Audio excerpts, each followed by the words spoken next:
খুব সুন্দর একটা ওয়েদার, এবং এই ওয়েদারে বসে আমি সুন্দর করে পটল দিয়ে চিকেন কষা আর সাথে সকালে তৈরি করেছিলাম সেদলের ভর্তা, সেটা দিয়ে এখন আমি এই ছাদের উপরে আমাদের এই বেলকনির মধ্যে আমি বসে খেতে বসছি।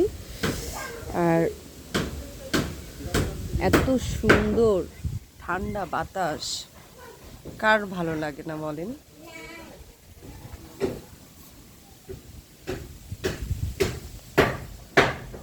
মানে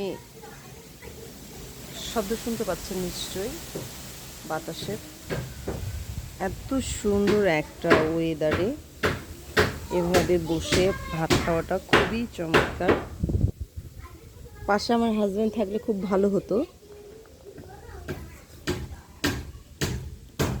কিন্তু ও ঘুমাচ্ছে। ওই যে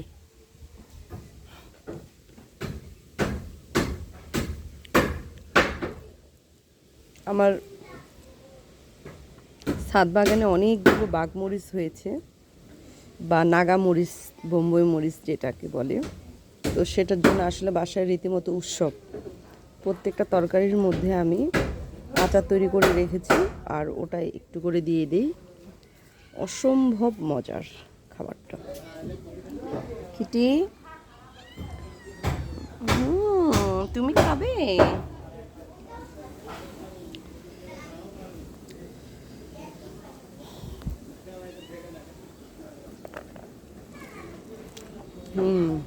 দারুণ।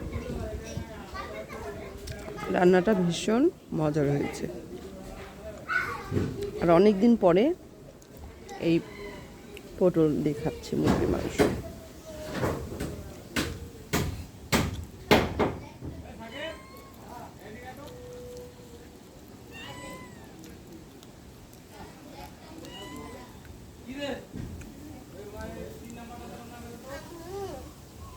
এটা তো আমি কোথাও পড়ে যাইতে পারবো না, এটা আস্তে আস্তে ধীরে ধীরে ছিঁড়ে যাচ্ছে।